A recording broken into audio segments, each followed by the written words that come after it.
All right, YouTube, we're rocking and rolling in a few seconds. I need to click a couple more things here, and then we'll get rocking. I have this anomaly, this noise that just started literally 2 minutes ago. And, well, just have to do what we have to do for today.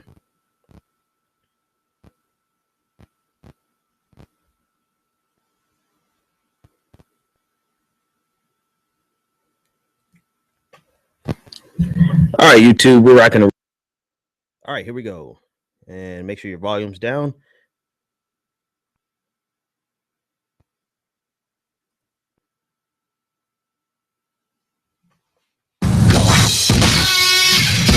It's the Benjamin Dixon Show. Your mission, should you choose to accept it, is not merely peace in our time, but peace in all time. I have no fear whatsoever of anybody or anything. Did you think no one was watching? Injustice anywhere is a threat to justice everywhere. Your mission. Suppose we go where no man has gone before.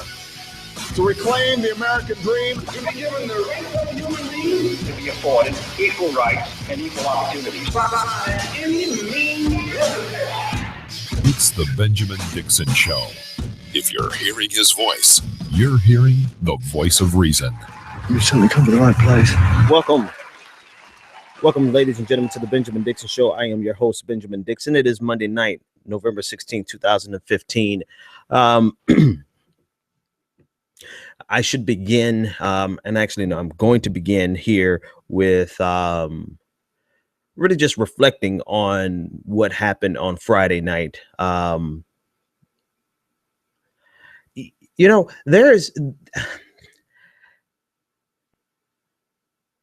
I see things from a human perspective above anything else. And this is not to sound deep or anything. It's just really simple for me. I'm a human first.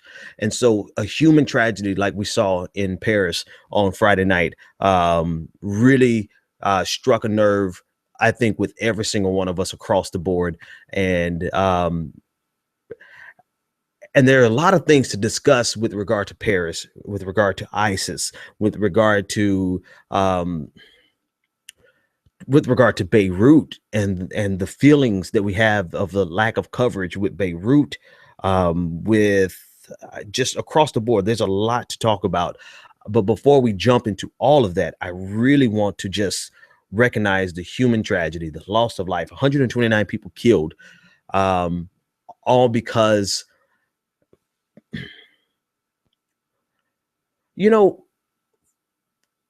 because of hatred, because of fundamentalism, because of the desire for power.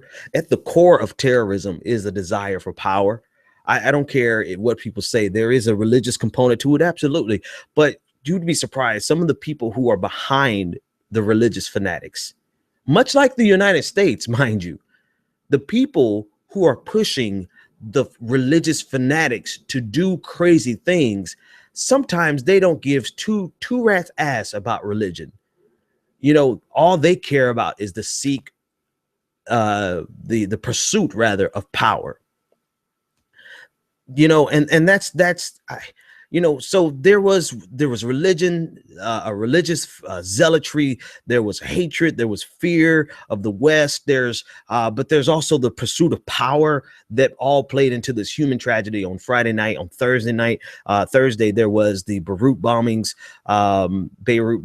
and there's a lot to talk about. But before I talk about all those things, just want to reflect on the loss of life, the very, very unnecessary and tragic loss of life.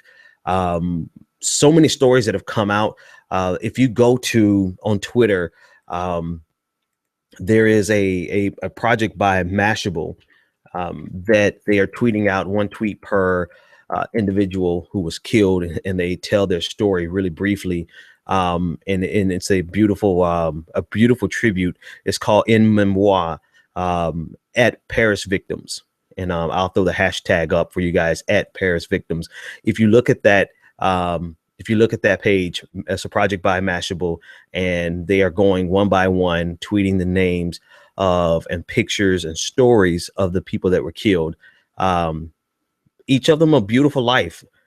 Each of them had a very wonderful future ahead of them, and cut down by hatred, by fear, by religious fundamentalism, extremism, by hatred. I think I said hatred again, but and also by ambitious men.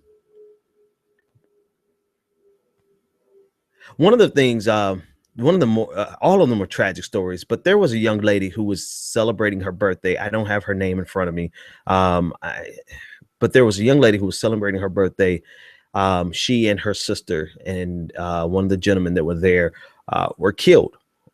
She was killed on her birthday. Just go look at the pictures. All right. Let's talk about all the things that all the different forces that are colliding here. So I want to start first by talking about ISIS, because ISIS is responsible for it. Now, notwithstanding all of the stupid stuff that Republicans have said, all of the ridiculous things that Christians are saying, the politicization of it, notwithstanding all those things, first and foremost, ISIS. Let me reiterate something. I am not, and I don't want to fool you guys. I'm very much progressive, but the place that I fall short in my progressivism is when somebody hurts us. Now, there's a whole nother conversation that we need to have with regard to why are we so much more passionate about Paris, and we don't seem to feel that same pain for Beirut. We don't seem to share that same pain for the 147 people who were killed at the university in Kenya. We kind of just turned. We didn't even, miss a step. That's a conversation that should be had. But let's just talk about ISIS and the way we want to respond, which is not always generally the best way to respond. When I found out that France was bombing the hell out of them yesterday, and that America joined up with them today, and I think over 160 bombs were dropped today, part of you gets a sense of satisfaction until you start unpacking the reality of what ISIS is. They're not a terrorist organization in the traditional sense. ISIS, when we drop bombs on Raqqa, or Raqqa, however you pronounce it, that is a territory that previously existed before ISIS, and that ISIS came in and took over. Which means, as we're dropping bombs on Raqqa, however you pronounce it, as we're dropping bombs there, we're dropping bombs on people who have had the world around them and the state around them changed and taken over by ISIS. So we're not just bombing ISIS. And so you're stuck in this paradigm. You're stuck not in a paradigm. You're stuck in this conflict, in this tension where you want to go and blow the hell out of every single terrorist, every single militant, every single one of them. You want to wipe them off the face of the earth. I don't know about you, but I do. I've been wanting us to get ISIS since they beheaded the first journalist. I want their heads on a stick. But the reality of it is, the more we drop bombs over there, the more we become involved, the more we exacerbate the problem. We make it worse, because for every person whose family member is an innocent family member is killed, we've radicalized a new person, and he now becomes, or she becomes, a recruit for ISIS. So it is a quagmire there. It is a mess. And then we do have to talk about the bigger overarching issue of how do we get rid of them in the immediate term, but then how do we get rid of them in the long term? There is no one quick solution, which is so aggravating. That is what makes the Republican Party so infuriating to me, because they act as though they have a solution when they have absolutely nothing. Person after person that spoke yesterday, Marco Rubio, Jeb Bush, everyone who has something to say in terms of what they would do, not a single one of them could prescribe a solution other than what President Obama is already doing, with the exception of Lindsey Graham. Lindsey Graham, there's not a fight that he does not want to put troops on the ground for. Lindsey Graham is very explicit in that. That's what he wants. That's what he thinks is going to do it. And quite frankly, our boots on the ground would wipe out ISIS. But I think we're at a place now where we are not going to put boots on the ground even now. We could arm the Kurds, but that would be problematic for Turkey. That would be problematic for Iraq. And so that's why we're not in a rush to arm the Kurds directly. We can't even arm them directly because they're not an official state. You know, nobody has a solution. That's the thing. Nobody has a solution other than what we're currently doing. That's a viable solution. Putting our troops on the ground right now is not a viable solution because we're in too many theaters. We have too many conflicts going on where we already have troops everywhere. And inevitably, the more troops we put on the ground, the more more of our soldiers that are going to get killed, and more innocent civilians who are the blood is going to be shed on every end of the equation. And I say all that to say, as much as we want to get rid of ISIS, there is no quick and easy fix, no solution that does not require us to do something that we really don't want to do. This is why it's so important that we do go back and ask ourselves the meaningful question of how did we get here? Now, I have to take a sidestep and do some housekeeping, guys. If you guys for everyone that's listening via Spreaker, I've tried to fix some things so that you don't get, I got some emails about some very bad static that comes through Spreaker. I did my best to fix it. If you're still getting it tonight, please let me know. And what I'll do going forward is upload. I'm hearing some things in my headphones, but I don't think that's carrying over to Spreaker. But if it is, I will fix it for you guys tomorrow by uploading instead of streaming live. That way I can get rid of all this, all the static. So, and that's for anyone across the board. I've made some changes to the show. And so it appears that there's been some challenges quality wise. This is a huge side step, but it's housekeeping. I got to do it when I think of it.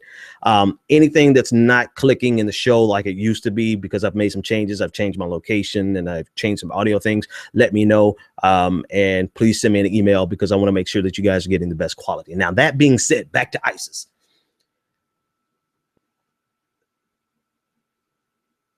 The problem is not going to be fixed without us doing something that's going to make the problem potentially worse. Or even putting troops on the ground could make the problem worse. But here we are, right? We don't have an option to not do anything. In fact, we've been doing quite a bit. Okay, now let me talk about these fools. Let me talk about these idiots who, let me talk about these Republicans. All these people online tweeting and on Facebook and going on television talking about how the French administration is showing President Obama how to do it. This is how leadership looks. This is what leadership looks like. I want everyone who says that, I want you to ask them, how many bombs has France dropped? As yesterday, they dropped 20 bombs. Right. Today, it was 160 in conjunction with the United States. So I don't know how many. I didn't get the breakdown of how many was the United States or how many was France. But let's give them all. Let's give them all to France. So between yesterday and today, about 200. I rounded up from 180 to 200. 200 bombs have been dropped, and everyone is celebrating. Here we go. There's France. France is doing it, and yes, France is doing what they need to do. Now, ask them how many bombs and how many missiles have we launched and dropped on ISIS territories over the last year. Most of them would not be able to answer it because they're underneath this Republican delusion that President Obama hasn't been doing anything. We have dropped more than 6,000 bombs and missiles, shot 6,000 and dropped 5. We have shot and dropped a total of 6,000 bombs and missiles on ISIS.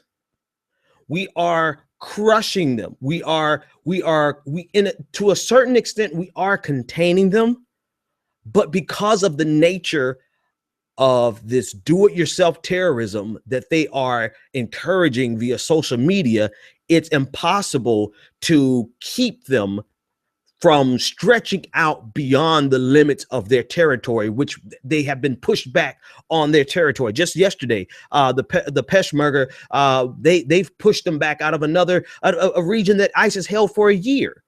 So ISIS is on the defensive. They are no longer on the offensive in terms of their territory, but in terms of what they're able to do by virtue of convincing somebody or a group of somebodies that there are virgins waiting on them, and they're dying in the name of the new caliphate. They're dying in the name of for the new caliph. They're dying in the name of the clash of civilizations.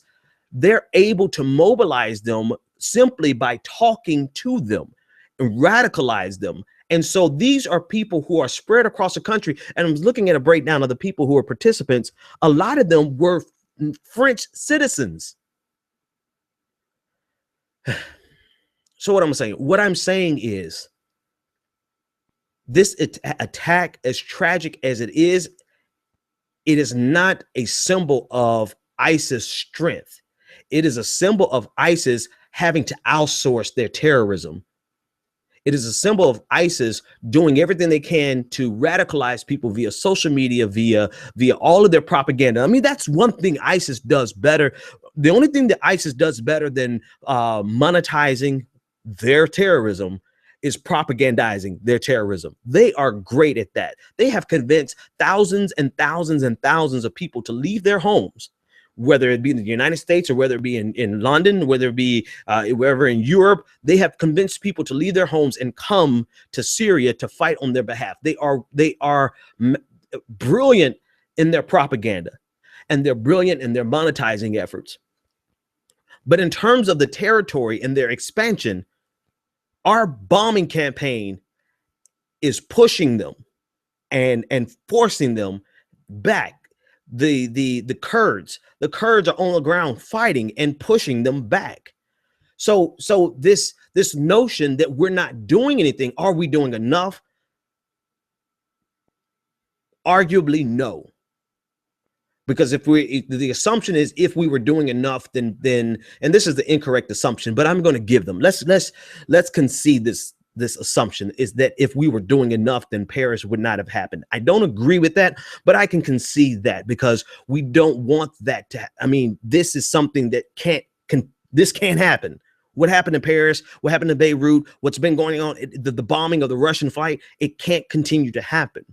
So no matter how much we're doing, we have to do something else.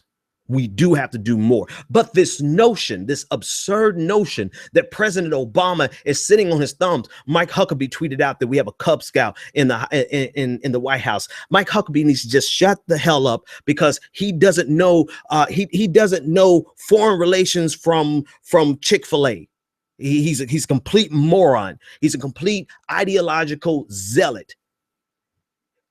And all of them who are using this as an opportunity to increase their profile shows just how soulless they really are. Everyone's competing to see who can be the most offensive, who can say the most hardline thing. And here's the thing about it. That's exactly what ISIS wants them to do. ISIS absolutely needs Chris Christie to say that I don't care if it's a 3-year-old orphan, they're not coming to my state. That's exactly the type of vitriol that is going to radicalize more people for ISIS. But they think that somehow, and this is what President Obama said in his press conference today, somehow if he just talks harder, right? If he just talks as though he's tougher, that's somehow going to magically change the situation when not one of these morons, not one of these cretins has an idea that is a viable idea other than what President Obama is already doing. with a special footnote to say Lindsey Graham's option is not an option right now. We're not putting U.S. troops on the ground right now. Can we arm the Kurds? That conversation is as complicated as the entire conversation. We arm the Kurds, then Turkey has a problem with it. We arm the Kurds, then Iraq has a problem with it, because the Kurds, with that armament, they can reinforce Kurdistan. They can assert more autonomy in regions that are already outlined and recognized as states. Right, Kurdistan takes up a portion of Syria, Iran, Iraq, Turkey. I mean, that entire northeast region of Iraq into Syria, Kurdistan. So if we arm them directly, not even if we arm them directly, the more arms that get to them, period, the bigger problem it poses for having a stabilized Iraq and Turkey. Right, Turkey is going to be stable. Let me say that correctly. Turkey does not want the Kurds to have the autonomy, especially in the region that their autonomous regions crosses over into Turkey. So, long story short, arming the Kurds as, and I'm impressed by them, to be quite frankly. I believe it's the Peshmerga. If I pronounce it right, the Peshmerga, if you look them up and you watch what they've done with the little weapons that they've had, those guys have more heart than the 100,000 members of the Iraq army. I have no idea how many people are in the Iraq army, but it's a lot, right? The few guys in the Kurdish forces, the Peshmerga, they are harder fighters, more dedicated and capable. They could root out ISIS if they had the right equipment. And we tried to, I believe it was Jody Ernst, a Republican, and Barbara Boxer, the Democrat, who tried to pass a piece of legislation that would allow us to recognize, not to recognize them, but to send arms directly, send arms directly to Kurdistan so that they could fight ISIS, but that piece of legislation fell flat. President Obama, the administration, they didn't want it because it poses a problem to our allies in the region. So we just continue doing what we're doing. We're bombing them from the air. France is, it's a good possibility France might put troops on the ground, because I think everyone realizes at this point, we're not going to fix this. We're not going to solve this from the air. This is not, we can't crush them from the air, because, I was listening, ISIS, if nothing else, ISIL, Daesh, whatever you want to call them, they are ambitious.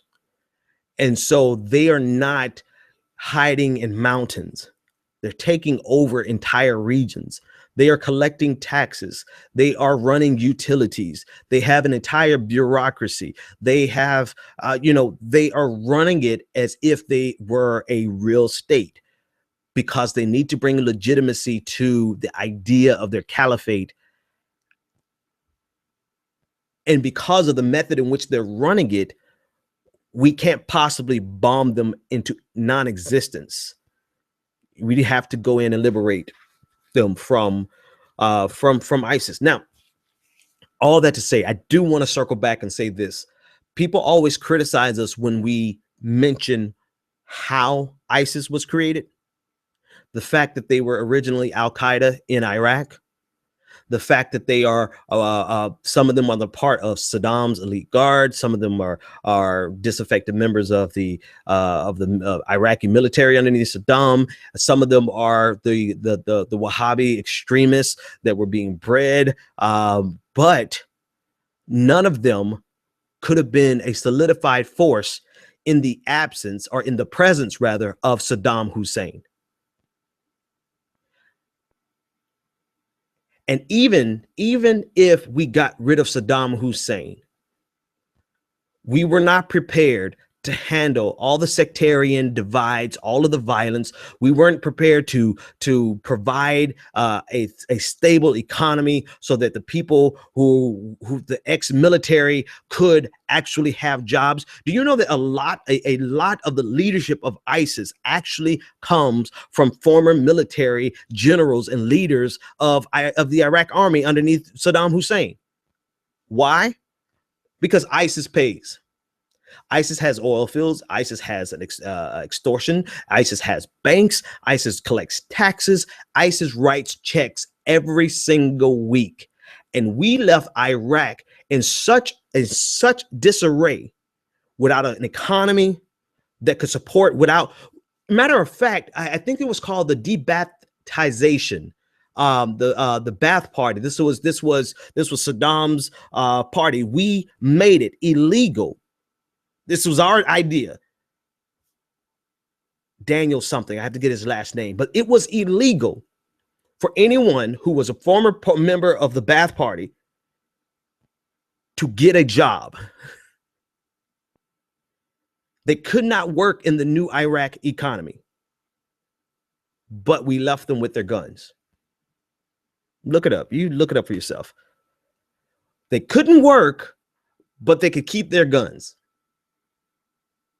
And now a large portion of those generals and thinkers and strategists and former leaders from Iraq's, from Saddam's party and from Saddam's military, they're now the ghost figures. They're the people behind ISIS. They're the people who are bringing the strategy and the leadership and the military know-how.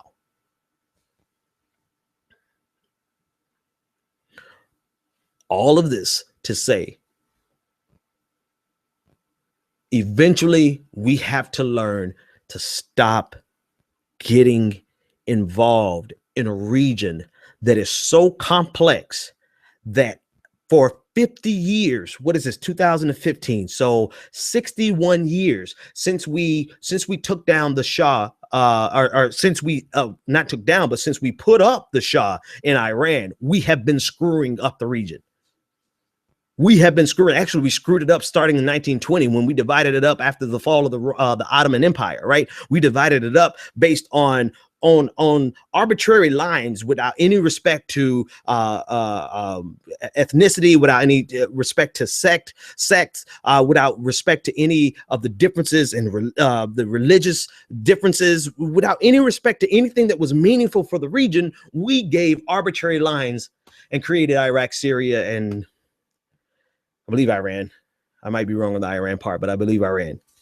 So we've been involved in this region for almost 100 years. And I know that we have a history that goes back further than that, but we've been screwing this region for 100 years, and we still have not learned our lesson to let the Middle East take care of the Middle East. You know why? Because we need the money. We need the oil, rather.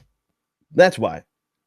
And so long as we need their oil, we'll keep getting involved. We'll keep putting up dictators, tearing down democracies, putting up democracies, tearing down a dictator at will, because it serves our economic needs. It serves our fossil fuel needs. And then we turn around and act surprised when people who have been manipulated by the West for hundreds of years become radicalized by somebody, a homegrown group who is promising them a time where a future, a glorious future in the caliphate, the second coming of the Ottoman Empire, where everything is going to be based on Islam, everything's going to be based on the Prophet Muhammad, you know, all these things based on their culture. Somebody is coming along promising them that this is going to be the revolution and the tearing down of the Western devil. Do you not think that this is music to their ears? This is music to their ears because all of their existence has been defined by Western intervention. And are they, not us, but are they supposed to just say, we're so grateful? We're so grateful to America and to France and to England for all of their intervention. Thank you for bringing us all of this technology and for making us subservient to you. And we would never do anything to harm you because you've been so good to us over the last hundreds of years. I didn't get my clip yet, but this is a perfect place for me to say it doesn't work like that. None of this works like that. You cannot oppress and interfere and intervene in the geopolitics of a region such that you completely, anyway, you get the point. It's one entire cluster F over there, and it's a mess. It is a mess because of us. And this most recent iteration of the clusterfuck in the Middle East is brought to you in part by George W. Bush and the neoconservatives, who could not resist taking an opportunity to interfere in a nation that had absolutely nothing to do with 9/11. Saudi Arabia had far more things to do with 9/11 than Iraq ever did.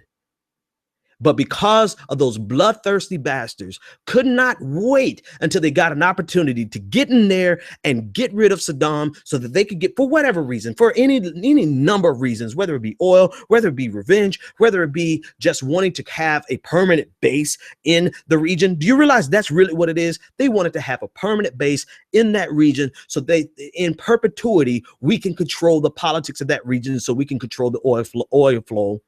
And control, I think I've already said, the politics of the region. There you go. That's what it is. So this is entirely brought to you in part by George W. Bush, Dick Cheney, Halliburton, et al. Let me take a break. When I come back, I'm going to talk about everything else on my list. This is the Benjamin Dixon Show. We'll be back after this. You can join the conversation, 857-600-0518.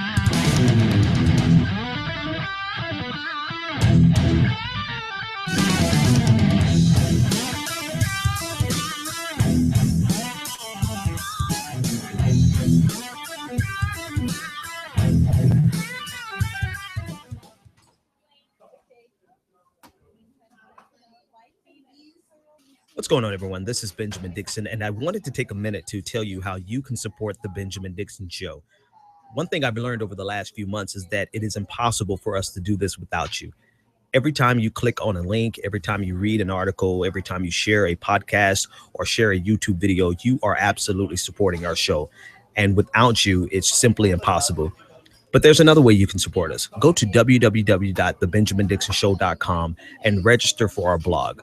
You will be directly contributing to the success of the Benjamin Dixon Show by registering for our blog. You will help us increase our audience and increase our reach. Remember, every click counts, every subscribe counts, and every share counts. So go over to www.thebenjamindixonshow.com, click on the Contact Us tab, and register for our blog today. There is a radical, violent revolution taking place in America right now. Figuratively speaking, where we are ripping from the status quo the very notion that they have the right to define the status quo. We are ripping it from them.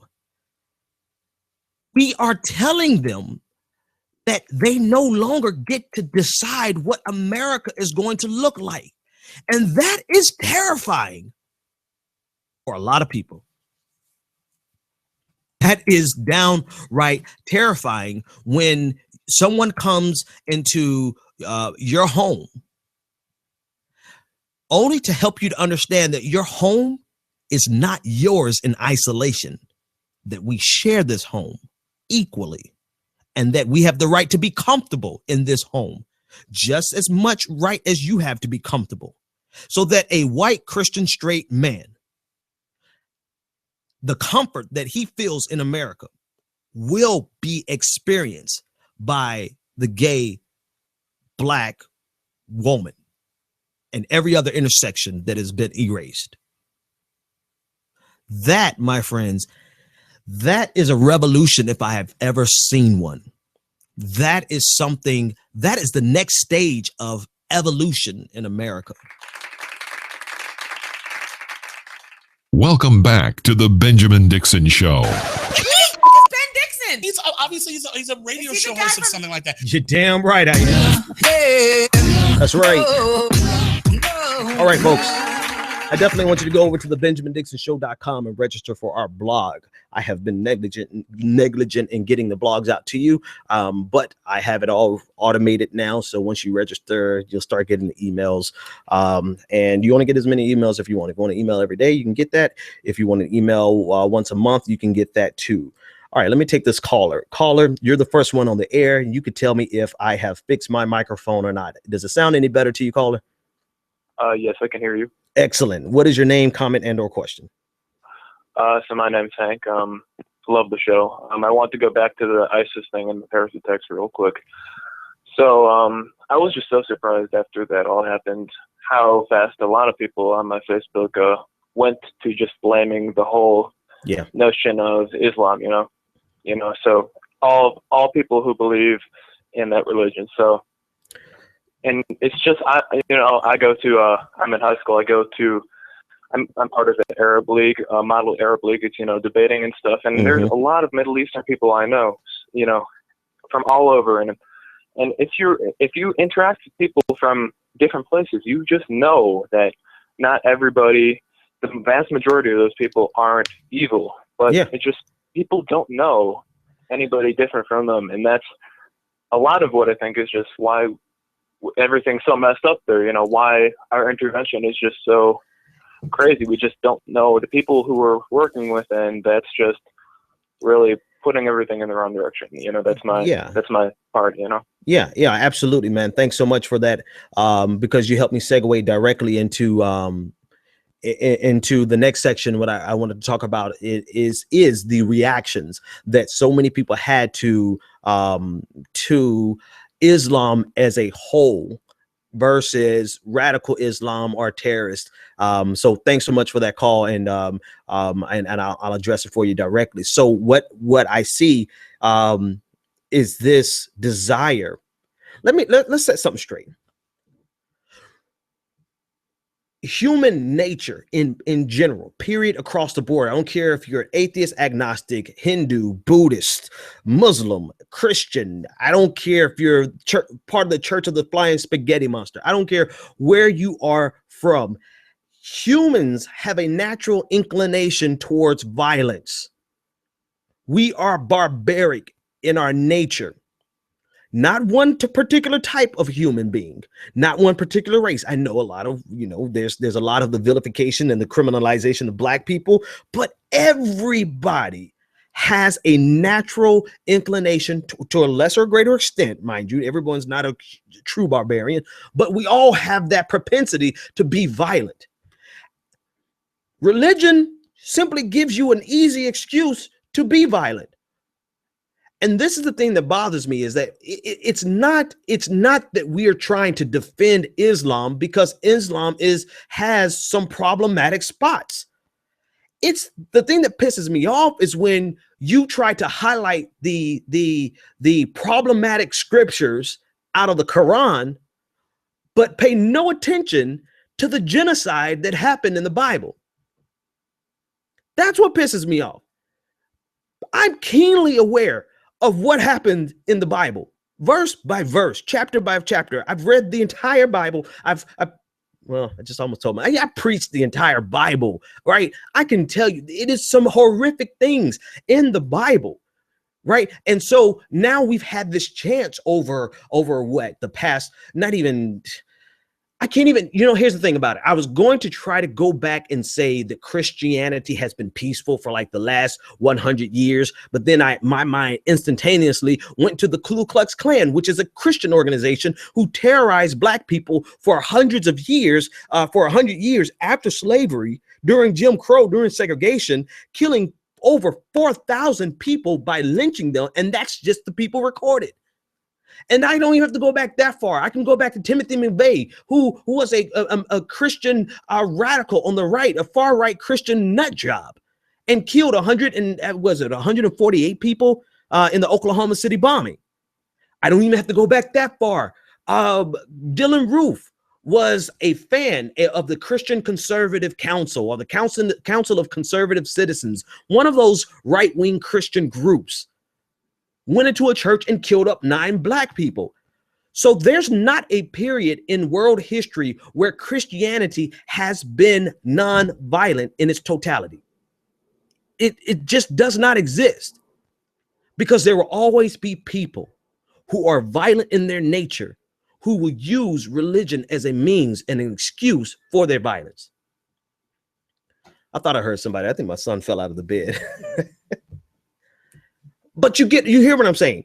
So does Islam have passages that prescribe certain types of violence if people are being violent to you? And then, I haven't studied the Quran enough to tell you how moderate Islam or moderate Muslims interpret it. I can tell you that with Christians, when we look at the violence in the Bible, we have transformed it into being a figurative thing where we are figuratively going to war against our sins, right? We've cleaned it up pretty nice, but not everybody has. When the justification of killing almost 100 million Native Americans, the justification was that, and I want to get this right, that they were the Amalekites, that the Native Americans were the Amalekites. And in Samuel 1, I'm giving y'all a Bible lesson now. Samuel 1, God told Saul to go and kill every single Amalekite, kill the women, kill the children, burn down the buildings, kill their oxes, kill kill everything. Don't leave anything unkilled. These were instructions. And because we were able to manipulate that text and label the Native Americans as Amalekites, we felt justified in going in and massacring them. Hell, not only did we do that with the Native Americans, but we did that with ourselves. The great religious wars of Europe, between the Protestants and the Catholics. The Catholics said that the Protestants were the Amalekites. The Protestants said that the Catholics were Amalekites. Just a lot like the Sunni and Shia conflict. Protestants versus Catholics killed hundreds of thousands of people. So this idea that Islam is uniquely problematic, no. Religion in general itself is problematic. And I'm saying this as a religious person. I can tell you that if a person reads one of our texts and they force it into literal interpretation, they can use it as an excuse to wreak all kinds of havoc on all kinds of people and do it and feel justified as though they were doing the Lord's work. So the problem isn't Islam in isolation. The problem isn't Christianity or religion in isolation. The problem is really twofold: human nature and religious fundamentalism. The fact that you feel justified in killing and any infidel or someone who doesn't conform to your religious interpretation. That's where the problem really comes in. That's where you see people who go out and blow up abortion clinics, shoot up people that they disagree, they have a disagreement with, all in the name of God. So now that everyone's trying to point the finger and say Islam, Islam, Islam, Islam, the fact of the matter is there is not one religion and there's not one ideology, not even just religion, but there's not even one ideology whose hands are clean.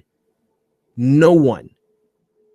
All of our hands are dirty and bloodied because of something that either we did, something that our forefathers did, something that our predecessors did. Someone down the line has their hands covered with blood because of our ideology, our philosophy, or our religion.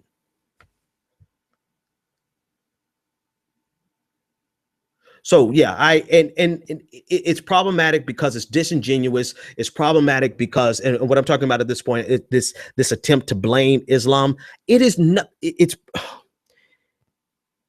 these imbeciles. It's just a political tool. That's the part that bothers me more. We should have a rigorous conversation about religious fundamentalism across the board. But if we're going to do it with religious fundamentalists, the Wahhabi, the Orthodox version of Islam, then we got to do it with some of these evangelical right-wing nut job Christians. Have you guys seen the video of this pastor? Did I write his name down? I didn't even write his name down. This pastor where Ted Cruz, Mike Huckabee, and Bobby Jindal went out to his conference, and he was talking about, the Bible justifies killing gays. Religious extremism will cross over any religion. Violence will cross over any human being. I think we all have the ability to become violent. We all have the ability to become radicalized about that thing that we believe is the absolute truth. I'm going to leave two groups alone tonight, because it isn't about them. For tonight, it's about religion, because religion is the problem, is part of the problem. Fundamentalism is the problem. Caller, you're live on the air. What is your name, comment, and or question? Hi, Benjamin. My name is Nancy Furch, and I am talking about I'm sorry. Do you mind cutting down the radio in the background? I like to hear myself talk, but not during a phone call. Okay, hold on. I see you live. You're telling me I'm live. I'm calling to talk about, I just wrote a comment about 30 years ago. I tried to befriend a Muslim woman. I'm a liberal. I like to be friends with everyone. I have I don't have lots of friends because I'm old, but I have, a few friends. And I tried to befriend a Muslim woman, and, we chatted all the time, and they were having a party. And she had to come up to me and tell me I wasn't invited because I didn't dress appropriately. And this was in the 80s. And this haunts me. For a long time. And all of this is coming out now because of the problems that we're having with Islam right now in our country, and why they hate us is because they do not, I don't feel that they want to be friends with us. Well, I mean, I've run into the exact scenario that you're describing. I've run into that, and I've run into that with, well, I can't say all religions, because I really haven't. I know only a handful of Hindus. No, because I know Jews. But hang on. Let me finish what I was saying. What I'm saying is that you can't extrapolate that one experience and imbue that on all of Islam. That is absolutely. Now, if you want to drill down and get to the core of it, it's fundamentalist. Like there are, Orthodox Jews, Orthodox Christians, Orthodox Muslims. They cannot tolerate. They can't tolerate anyone around them who is not conforming to their religion. I'm sure you're quite aware of that plane flight where the Orthodox Jewish priest refused to sit next to anyone because next to a woman. So it's fundamentalism in general. I mean, if we're going to target the real problem, it's not Islam by itself. It is the fundamentalists. It is the fundamentalists, and that strain runs across all religions, and it is uniquely. This is the part that ticks me off the most. There are so many things about conservatism that fall directly in line with these bastards from ISIS and all of these extremists on the far right. It is that ideology of totalitarianism where you have to conform to who we are, and if you don't, then in your case, you can't even come to a party with me. That's utter ridiculousness. It is ridiculous. Why can't we all just get together? But I see what you're saying. I agree with you the way that you're saying it. I mean, I feel, this happened 30 years ago, and I haven't had any chance to be friends with any other Muslims in my life since then. But it hurt me. Yeah. Because I'm from 30 years ago, I'm remembering it. I really liked my conversations with this woman. I liked hearing about her life in Egypt and blah, blah, blah. And then it was cut short because, I'm a girl of the 80s and, working in business in Chicago, and, we'll have nothing to do with this. She's not invited into our house. So, so that really hurt me a lot. No, what you're saying is correct. It is the fundamentalist. It's fundamentalism across the board. I can see that with Christians, and I can see that with Jews also. Yeah, you can see that. I mean, I know it, and from my personal experience, I know it so well from Christianity, where you couldn't. I've had Christian friends who could not come to a movie with me. Right? They could not come to a birthday party. My father was a pastor. He wasn't a fundamentalist, but he was about as close to a fundamentalist as you can get growing up, where he didn't go to a movie until he was a grown man with children. because it was looked down upon. And my dad was liberal as I am, but that shows you how strong fundamentalism can be. It can grip you your entire life. And if there's anything that people have to break away from, like if you want to break away from religion and religion is not for you, then that's your business. But for most of us, all we need to do, we can be set free just by getting away from fundamentalism that they try to tell you how your sex life has to be, try to tell you what you can wear, try to tell you what movies you can go to, what you can't go to. It is a very controlling, manipulative state of existence, and it is found in every single religion. I'm not sure I got your name. What's your name again? My name is Nancy Manning Furch. Nancy, thanks so much for I'm online as Rena Ferraris, but okay, I'll keep an eye out for you. Thanks so much. Thanks so much for the call. I'm glad definitely I got to talk to you. I follow you once in a while. I'm glad that you're on at night.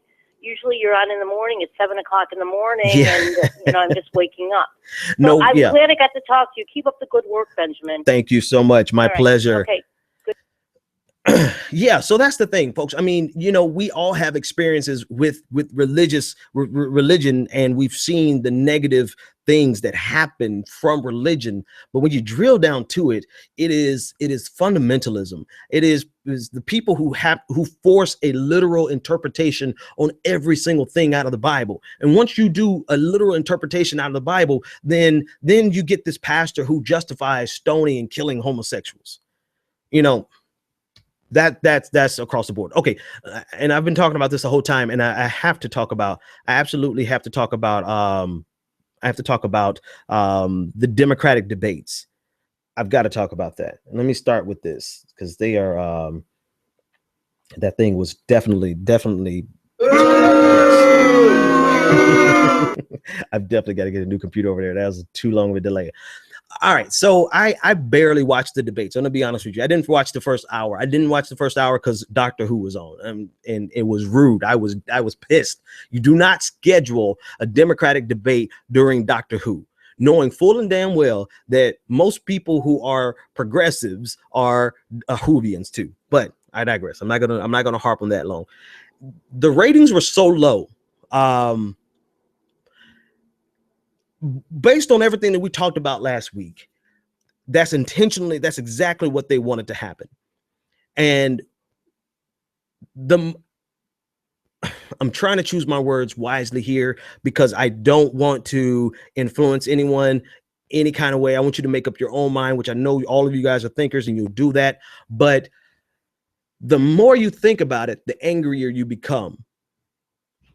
I personally, and I'm just going to talk for me, and I'm not saying this for any of you, but for me personally, I could have, past tense, I could have supported Hillary Clinton if she got the nomination, for a couple of reasons. There's a couple of things I still would just be pissed off with her about, but all of that is thrown out the window now when you see how they are manipulating the system.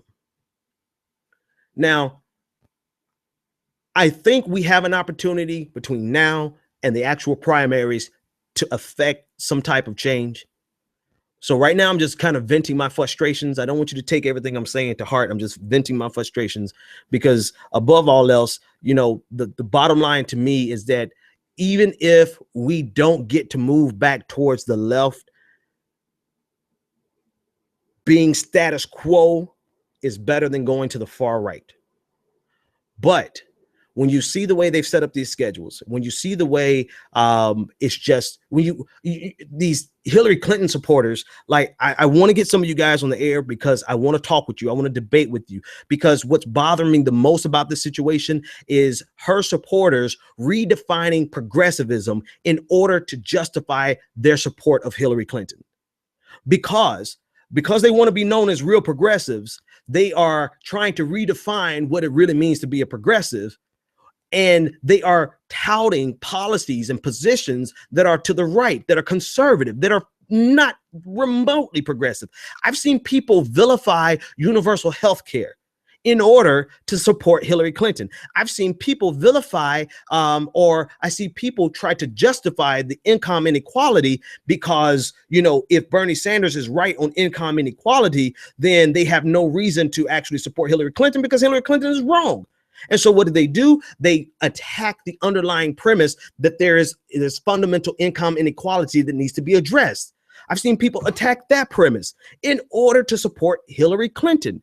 And the thing to me that's most absurd is that you are so desperate to get a particular candidate in that you have no regard for the ideology. You have no regard for the philosophy of progressivism, that you're willing to just dismiss progressivism as a whole in order to get your candidate in. And that's the thing that pisses me off the most, that makes me want to say, if this is how you guys are going to operate, then no, I won't support Hillary Clinton. If you're going to manipulate both the debate schedule as well as the very fundamental meaning of progressivism, then I don't know if I can have anything to do with you guys. That's just me personally. You don't have to follow my lead on that. I'm just when I saw during the debate people touting Republican talking points in order to justify why they support Hillary Clinton over Bernie Sanders, that was enough for me. That was enough. That was enough for me. I was like, I can't deal with you guys. But instead of throwing in the towel, I say that we use the influence and the reach that we have to demand some things. You know, the number one thing for me is stop calling Hillary Clinton a progressive. Stop it. Don't say that she's a moderate. Say that she's a moderate and that you really just like her. She's a moderate and she's a woman and you really want a woman in the White House. I want a woman. I'm be honest with you. I would love to have the first female president really soon. I would rather have been Elizabeth Warren, but I'm all for a woman president. I am 100,000% behind that. But Hillary Clinton is not progressive. And if you keep lying about it, you're going to make me turn on her altogether. Caller, what is your name, comment, and or question? This is Davin's mom calling from Poland. How are you, Benjamin? I'm doing wonderful. How are you? I am very well. Ashe, peace and light to everyone this evening. Thank you so much. I appreciate it. Now, I have quite a few Davins. Are you the one that sent in the audio clip of him saying the Benjamin Dixon show? Yes, I am. Okay. Did you hear it? Did you hear me play it the other day? Yes, I did. Okay. And he had me play it continuously. And he asked me today, was he going to watch the Benjamin Dixon show this evening? I told him that we would watch it together in the morning. Okay, make sure you usually mute. Not up at this time. Okay, make sure you I dropped the F-bomb in here, so make sure you mute that part for him. I don't want to influence him any kind of way, any negative type of way. It's okay. We keep it real with our kids. Okay. So it's no problem at all. We keep it 100 over here. Okay. All right. What's on your mind today? I have so much to say. I'm going to keep it as brief as possible. I wanted to first offer a perspective, being as though I am a person pursuing their medical degree over here in Europe, only because it is cheaper. Okay. With everything that's going on in Paris, I don't know if you've heard, but Poland has been one of the first and foremost countries on the Eastern Bloc to speak against welcoming more refugees, et cetera, et cetera. I think that because this whole situation is so fluid, you can't on one side or the other say yay or nay. I think we have to definitely make sure we step up all of the security parameters. And that goes for everyone, including, the guy who got his gun onto a plane. A lot of things have to change. ISIS, the whole thing about religion, the religion that I practice, no one speaks about. Okay. I practice the religion of nature and of the universe, of our ancestors from Africa, Yoruba. And that is never mentioned. I don't, get into all of the books that people worship and all that. I work with my connection with nature and the universe. And for anyone to do any bodily harm to another human being, this is what we have become. Yeah. You were mentioning before about how we are violent people. Human beings have to realize we're still animals. And it's very hard to progress from the amygdala, the hindbrain, the place that drives the violence and the control and all that. And we have to remember to just love each other. It's very difficult in times like these, yeah. but we are not a color. We are not a religion. We are not a sexual orientation. We are one human fabric. And we have to remember to love each other. Very quickly on the Democratic debate, I was very disappointed in the post-debate coverage. I did watch the debate. Bernie did awesome. Hillary and her comment about 9/11, her donors, her donors, Yeah. which is a lie. Her donors, 9/11 and women was just tasteless, and it made me vomit in my mouth. Okay, people are talking about it, but then they backed away from it. You know, with the comments.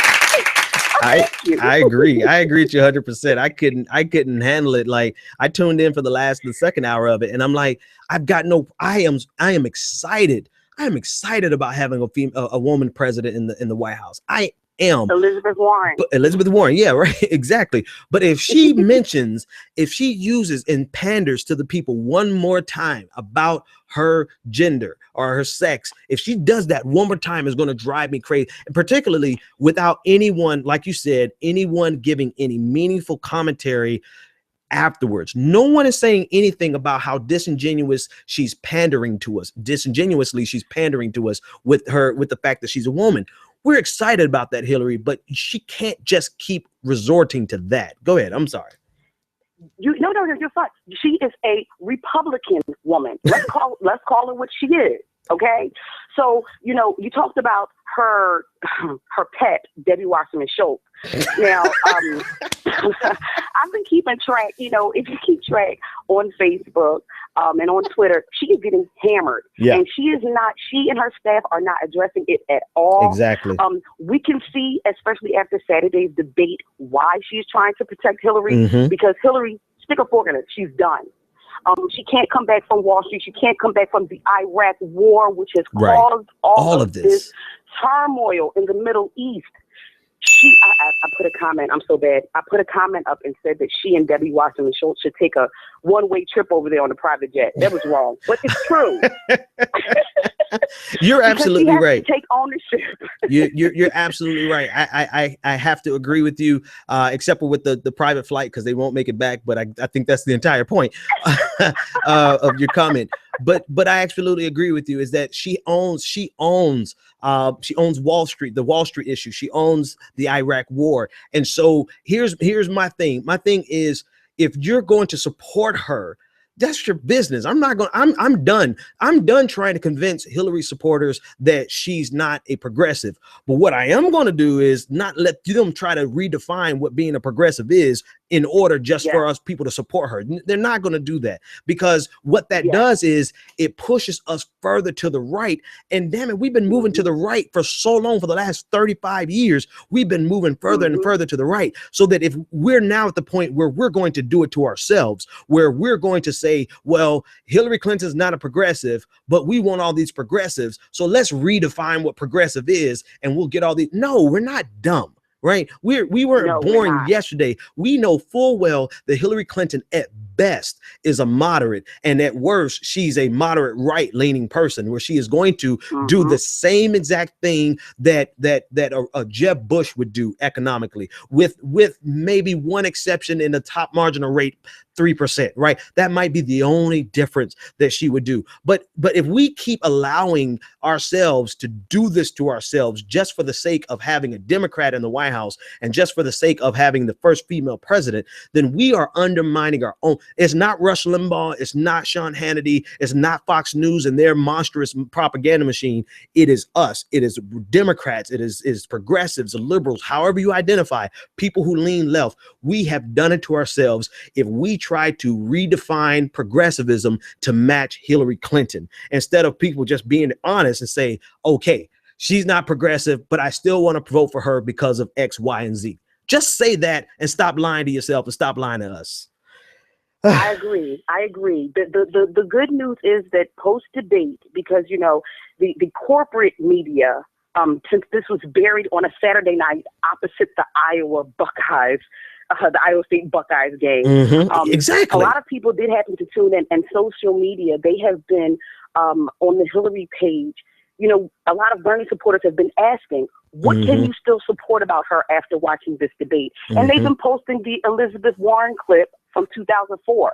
And if we just keep posting that clip and the clips of Bernie Sanders and she on the Senate floor against and for the Iraq war, it's over. Exactly. And I think that's our only recourse right now. Our only recourse right now is to just continue doing what we're doing, but magnify it, right? Everything that people are doing on social media, everyone has their thing, right? Everyone has their thing that is the trigger point for them, right? And for me, it's the lies, it's the condescension where they're talking at us as though we don't know what progressivism is, and we don't know, and better yet, that we don't know who Hillary Clinton is.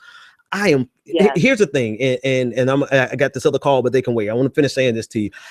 I've never been disappointed in President Obama, and I'll tell you why, with maybe one exception. I knew when he was running exactly who he was. I knew from the things he was saying that he was a moderate, that he wasn't a left-wing progressive, savior. I knew he was none of those things. People, if you don't realize who your candidates are, then you are going to be upset with them and disillusioned with them. Everything President Obama has done, with the exception of not closing Guantanamo Bay, but then I understand the complexity of it, but still, outside of that, everything he's done has been in lockstep with what I expected him to do. Even the TPP, because when I look back at, honestly, Obama is a Bill Clinton Democrat. That is, he is the closest. He needed him to get elected. He needed him to get elected. He is a Bill Clinton. So when you see NAFTA underneath Bill Clinton, I understand completely TPP underneath Barack Obama. But that makes me that much more crystal clear, eagle-eyed, to see that Hillary Clinton is going to be nothing more than the status quo. If you want to support her, that's fine. But realize you are not getting a change in anything. You're not getting change that you can believe in. You're not even getting spare change. You're getting exactly what you have left. Hey, I really appreciate the call. I want to clear it up for this next caller. Thanks so much. And tell Davin I said hello. Thank you. I just want to say really quickly, keep up the awesome work. You and H.A. Goodman, I will reiterate on your show last week. You two definitely need to run for office. I love you two both. Peace and light, everybody. Thank you. Peace and light to you. Bless you. All right. And call I just missed your call. I'm sorry, but you can call back in 857-600-0518. Yeah, I think that's all we can do, folks. All we can do is just hammer whatever it is that's important to you. Hammer that. You don't have to bend on that. And here's the thing. I wouldn't even say try to change the minds of Hillary Clinton supporters. Save your energy. I would just hold the line on your support. What is it that if and this is far from over. This is just the beginning, right? But this is the question everyone is asking. If Hillary Clinton wins, will Bernie Sanders supporters or Martin O'Malley supporters or Lincoln, there he's out, but would other supporters go to Hillary? And each and every one of you have that thing that you say yes or no. What is it going to take for you to support her? I would flip the question on them and ask them the same thing. If Hillary Clinton loses, what is it going to take for you to support a Bernie Sanders or a Martin O'Malley? And you will start seeing that some of them are so sold out to the individual that they are undermining the entire movement at a time where the rest of America is waking up and saying, we need to go back to some fundamental progressive policies that made America strong in the first place. The rest of America is waking up to this. And you have so-called progressives who are saying, but we want Hillary Clinton. And Hillary Clinton is a neoliberal, moderate right at best. She's liberal and she's conveniently liberal on social issues. She was never in the forefront of social issues. She's always followed the polls on social issues. So you can't even call her a legitimate progressive on social issues. And I'm not saying that you can't support her. What I'm saying is be sober about the reasons you want to support her. All right. I see Billy is in my room trolling. Let me make sure I hit everything. What was the last thing? Since I'm over time, I might as well just keep going. Well, actually, I think I covered everything. So let me double back. There's a lot of comments in here today. Only liberal will declare a false narrative to waste time, argue issues. So take your view. I don't debate it. Don't argue with people. Don't argue with fools, because people won't know who the difference. Folks in the chat room, DNC is trying to run out the clock. Jonathan Rubin, the DNC is trying to run out the clock to protect Hillary, to use a football analogy. Absolutely. That's the entire thing. Quantum Samurai. Actually, you guys are in an argument. Patrick Blanc. The irony is that the Republicans have far more transparent and fair primary process than the Democrats. Patrick is on it. Patrick, you've been on it for a while. This is the sad irony. This is the tragedy. This is where it breaks your heart. Right now, today, the Republican Party has a far more fair process than the Democratic Party. I need you to let that sink in. The Tea Party has done for the Republican Party. Let me start that sentence over. The Tea Party, for the wrong reasons, has done the right thing for the Republican Party. There it is. That's what I was looking for. The Tea Party, for the wrong agenda and for the wrong reasons, has done the correct thing to help the Republican Party. The Republican Party machine is fractured. The establishment is fractured. They are barely getting Marco Rubio some attention. They've given up on Jeb Bush. And this is because the Tea Party has devastated the establishment and demanded that they have not a secession, but an open free-for-all. Yes, that means that we've got some idiots that come in like Ben Carson and Ted Cruz and the rest of them, quite frankly. But at least you have some choices on that stage. You have 10 choices, down to 8 now. You had 14. You had to, there. You know what? Who was saying? I was reading. What's your boy's name? Jean-Jacques Rousseau, and he was talking about the problems with associations and associations gaining power in politics, and how when you have associations in politics, it takes the attention away from the stay with me, I'm going somewhere. It takes the benefit of the people away from the people and gives it to the associations. But he said, if you have to have these different alliances and associations and affiliations, then have as many as possible, because that's the best way to assure equality that will be essentially go down to all the people.